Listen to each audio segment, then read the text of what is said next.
বহুত লেবৰেটৰীটো ডক্টৰবিলাকে বহুত ডক্টৰ আছে এনেই লিখি দিয়ে। পেচেণ্টেও লেবৰেটৰী মানুহজনেও জানে এইকেইটা দৰকাৰ নাই, তেওঁলোকে যেনে তেনে ৰিপৰ্ট এটা লিখি দিয়ে। আচল পৰীক্ষা কৰিব লাগে ডায়েবেটিছ, লগত লিভাৰ টিভাৰ চব লিখি দিয়ে আৰু লগত এটা চিম্বলো দি দিয়ে যে এইটো মই এনেই লিখিছোঁ, কৰিব নালাগে।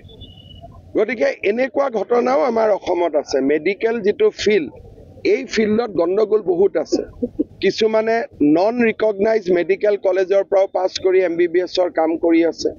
চাইনা, বেংকক, বিভিন্ন জেগাত তেওঁলোকে নেশ্যনেল মেডিকেল কাউন্সিলৰ পৰীক্ষাই পাছ কৰা নাই, ইয়াত কাম কৰি আছে। বহুত লেব টেক্স আছে, বহুত নাৰ্ছ আছে যিবিলাক ৰিকগনাইজৰ পৰা পাছ কৰা নাই। এইটো এটা চিৰিয়াছ ইছ্যু থাকেই আৰু গভৰ্ণমেণ্টে চেষ্টা কৰি থাকে, ৰাইজেও কোঅপাৰেট কৰিলে। Any plan for bringing any rule for?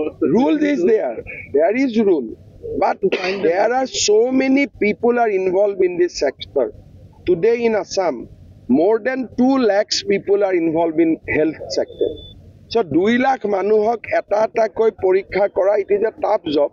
কিন্তু যদি নাৰ্ছিং হোমৰ মালিকজন নিজে কেয়াৰফুল হয়, মেডিকেল কলেজৰ প্ৰিন্সিপালজন কেয়াৰ হয়, লোকেল SDMNHO জন কেয়াৰফুল হয়, then there are enough rule, we can go and close him. But this person who was arrested, he had a certificate from Bangladesh and he was allowed to work here for 20 years. মই হেতুকে কৈছো 20 years. So is they there pass rule for them? they pass from Bangladesh, but without clearing examination in National Medical Council they cannot practice in India. Yeah. So this rule is being flouted.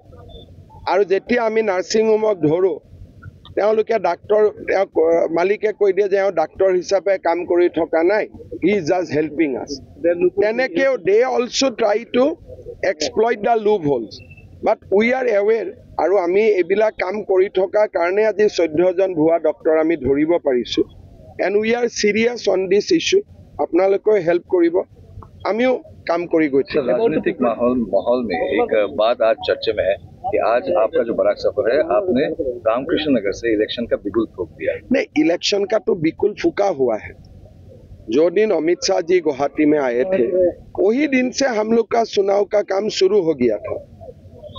तो अभी हम लोग जो भी कर रहा हूँ, हम लोग का याद है कि 6 महीना का बाद चुनाव है, तो इसीलिए जहाँ भी जाता हूँ चुनाव तो अभी माइंड में रहता ही है। तो इसीलिए चुनाव का प्रिपरेशन बीजेपी ने बहुत पहले स्टार्ट कर दिया है।